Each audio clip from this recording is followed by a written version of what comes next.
Hello, welcome to my talk all about fluids. This talk is the second part of the talk on laminar boundary layer. In this talk, I will show you how we can extend the analysis method for the flow past the flat plate to a more general case of a steady flow past a 2D surface, such as an airfoil. This would include the establishment and the solution of the boundary layer equation. In addition, some simple approximations are introduced and compared with the accurate Blasius solution for the flow past the flat plate. Unlike the flow past the flat plate, in which the pressure gradient in the x direction would be zero, the flow past the general 2D surface is subject to the different pressure gradient, such as the flow shown in the figure. In a similar manner of the flow past the flat plate, the boundary layer for the flow past the 2D surface develops start from the laminar flow region 1 to a transition process region 2 and to the fully turbulent boundary layer region 6. The difference is that in the flow past the general 2D surface, due to the existence of the pressure gradient in the x direction, the flow might be separate and reverse point 4 and region 5. Here we must notice the difference between the uniform flow velocity u0 and the flow velocity outside the boundary layer, the capital U, which is not a constant here. Due to the existence of the pressure gradient, the laminar boundary layer equation would be much more complicated than that for the flat plate.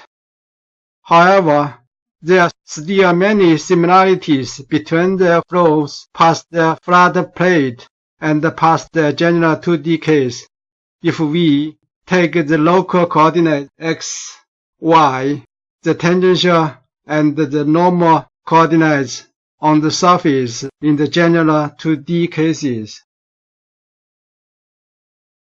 Generally speaking, the boundary layer equation is still valid if the coordinates are given by the local coordinate system, where x is the tangential coordinates on the 2D surface, and y is the normal coordinates from the local surface, and the corresponding boundary conditions for the boundary layer equation are given by this.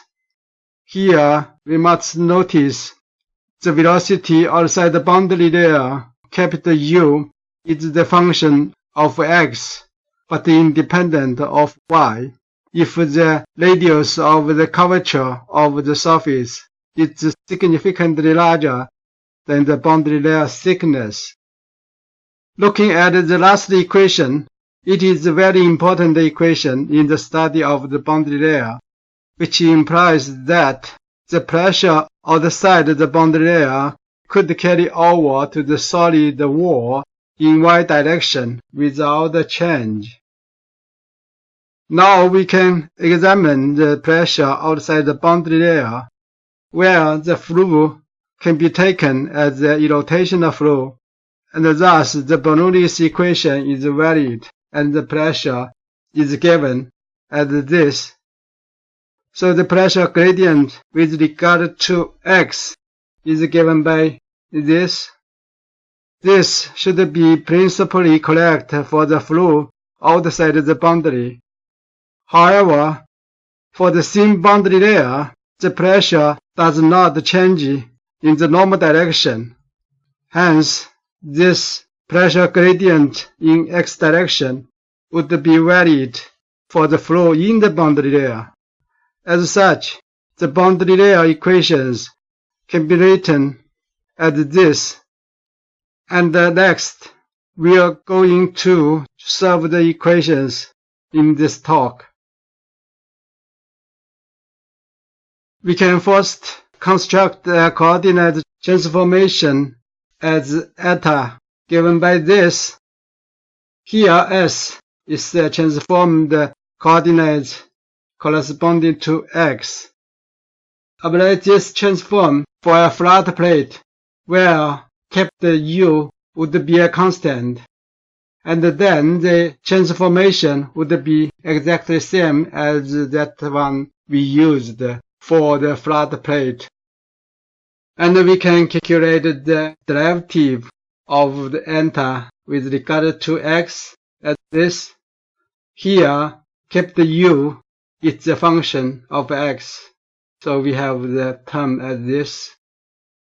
And for the derivative of eta with regard to y, it's much simple. If we get the derivative with regard to x, it would be given by this. And its derivative with regard to y is 0. That means S is independent of y. From the equation of incompressible flow, we can have a stream function defined as psi here given by this, and the f is a function of both s and eta, the transformed stream function. So based on this stream function, we can calculate the velocity component u given by this, and we can get the simple result as this: capital U times f prime. Here, f prime indicates the f derivative with regard to eta. So from this expression, we can see f prime is the ratio of u over capital U. And for the velocity component v given by this, and it's much more complicated than u.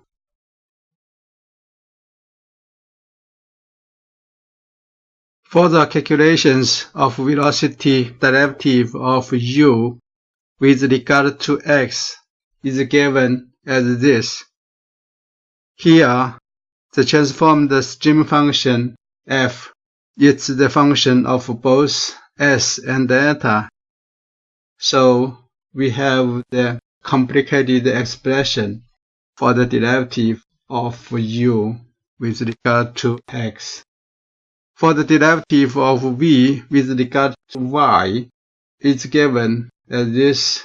Here, eta and f would be the function of y. So we have the expression as this.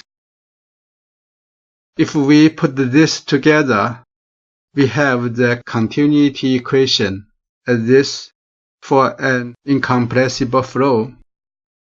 This means the stream function psi with the transformed function f and the transformed coordinates s and eta are so chosen that they could satisfy the continuity equation automatically.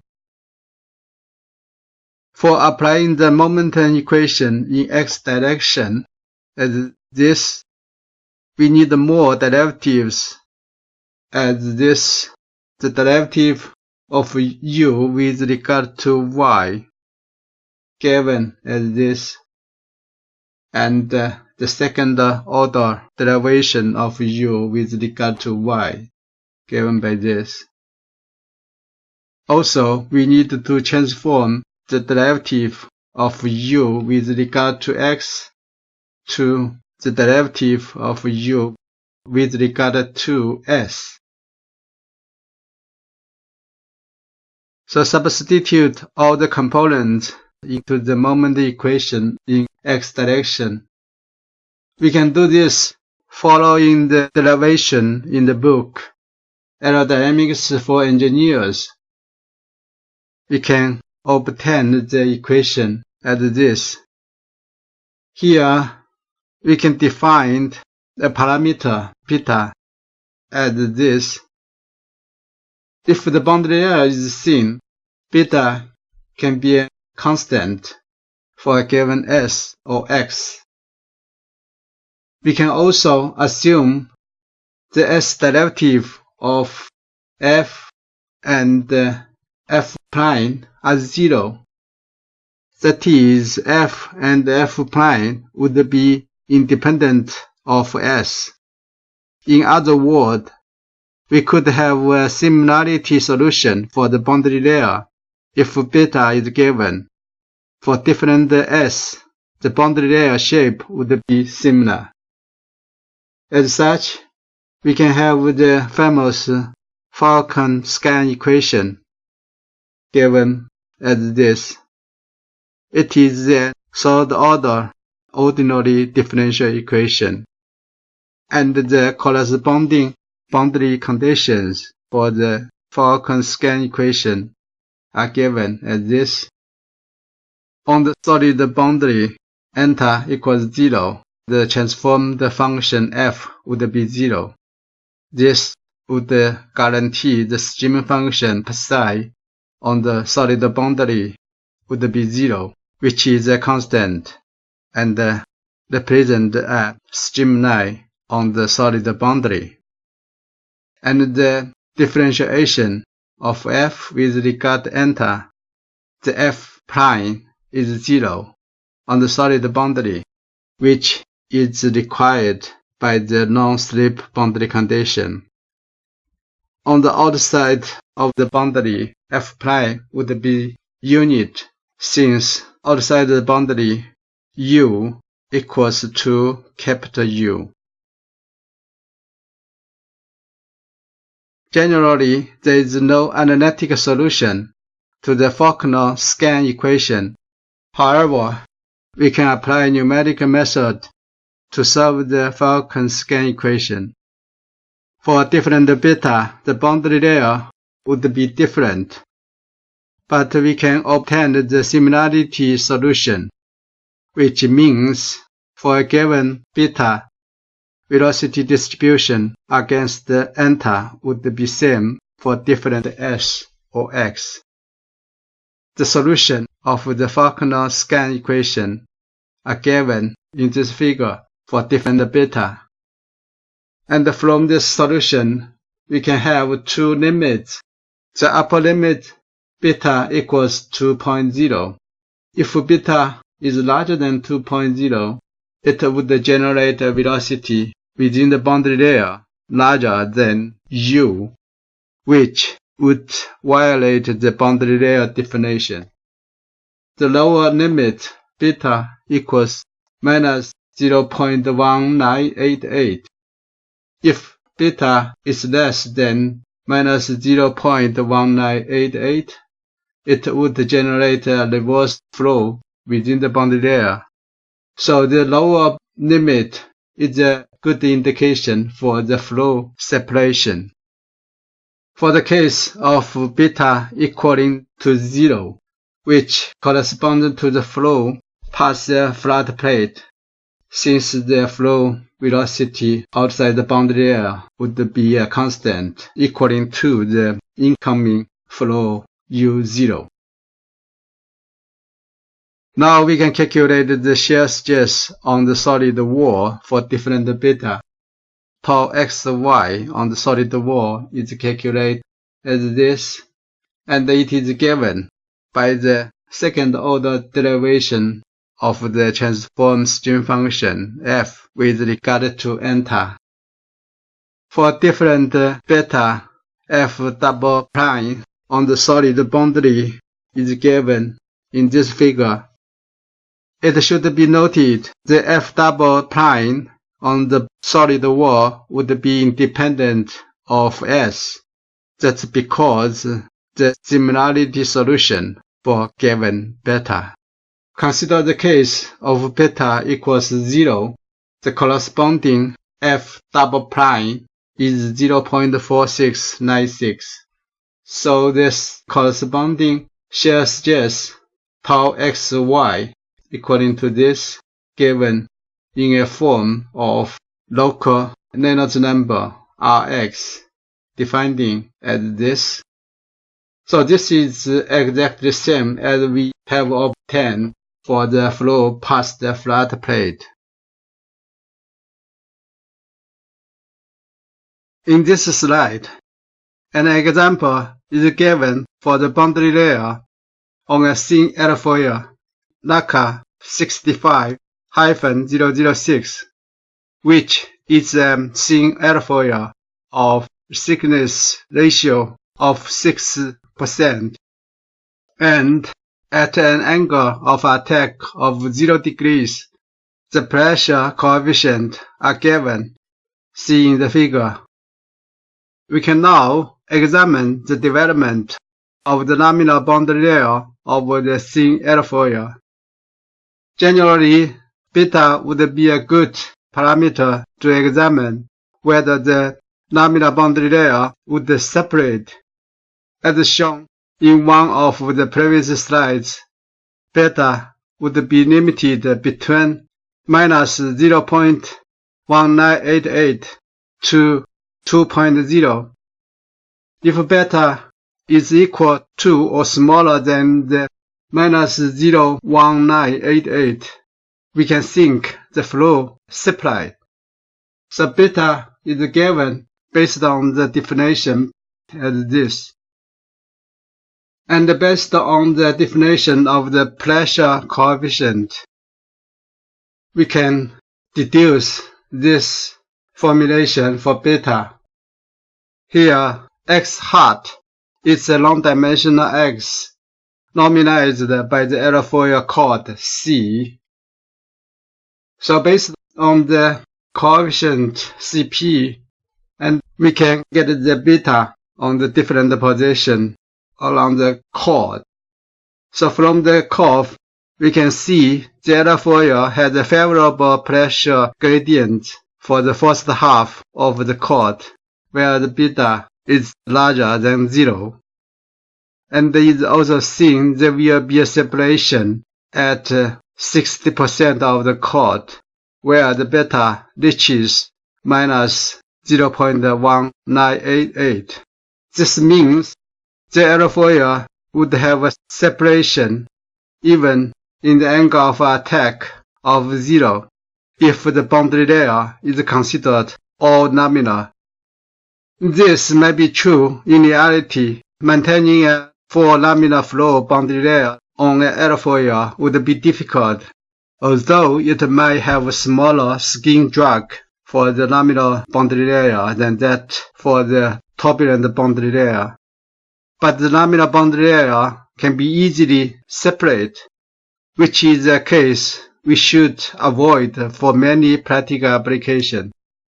In fact, the flow past an airfoil of a flight condition would be normally turbulent, mainly due to the large flow velocity, and the corresponding boundary layer thickness, and thus the displacement thickness, would be much thicker, and it would help to delay or avoid the flow separation. In some practical cases, we may intentionally trigger a turbulent flow so to delay or avoid the flow separation on the airfoil. For instance, using vortex generator near the wing leading edge. We can find more information in the book Aerodynamics for Engineers.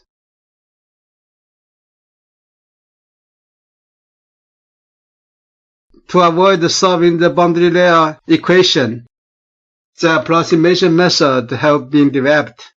For instance, Paulsen has developed the approximation for the 2D laminar boundary layer. Use the fourth order polynomial function, which can be written as this. It can be seen this expression satisfies the no-slip boundary condition, since u would be 0 if y is equal to 0. However, we have 4 coefficients a1, a2, a3, and a4 to be decided. Following Paulsen's suggestion, these 4 coefficients can be decided using the relevant boundary condition.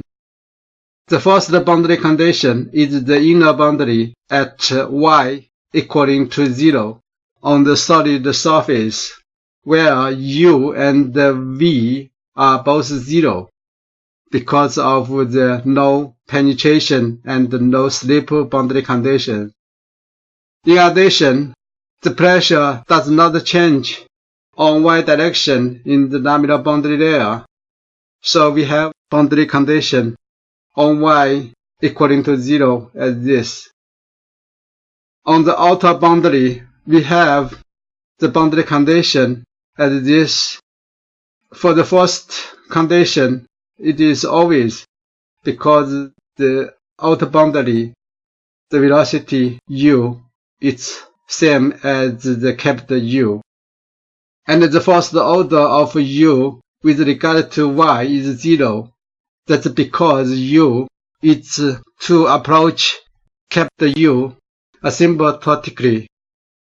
And the second order differentiation u with regard to y is because outer boundary viscous term must vanish. So this would be 0. Now we have 4 boundary conditions for solving for coefficient. By defining a non-dimensional parameter, the capital lambda, as this, it is a shape function. So this boundary condition would lead the coefficient A1, A2, A3, and A4 given as this. And if we plot out the profile of the boundary layer, we can see this plot. And similar to the limits for beta between minus 0.1988 and 2 point, we have limits for the non-dimensional lambda. It would be between minus 12 and 12. So the lower limit, lambda equals to minus 12. If lambda is smaller than minus 12, it would generate a backflow within the boundary. That is the flow separation we can see here. If lambda is larger than the upper limit, 12, it would generate larger velocity within the boundary than u. As we see in this case, lambda equals 30. So we can see this larger velocity than the unit of the ratio of u of capital U. So this part would violate the boundary layer definition. Thus, lambda must be smaller than 12. Now in this slide, we'll compare some other approximation to the Brashear's solution. In this case, the flow is considered past the flat plate. Therefore, lambda is 0. So we have Poisson's approximation for the flow past the flat plate, like this. And we have also cubic approximation, which is given by this. This approximation would give a slightly better for shear stress on the flat plate. This formulation is from the book Aerodynamics for Engineers. And we have also parabolic approximation, which would give a better overall profile for the boundary layer. Given by this formula is from the book Aerodynamics for Engineering Students. So if we plot all the approximations against the exact Brashear's solution, we can see the parabolic solution, the black line, is the closest result to the Brashear's result, while the fourth order polynomial and the cubic approximation are not good as that parabolic approximation. However, some more comments must be made here.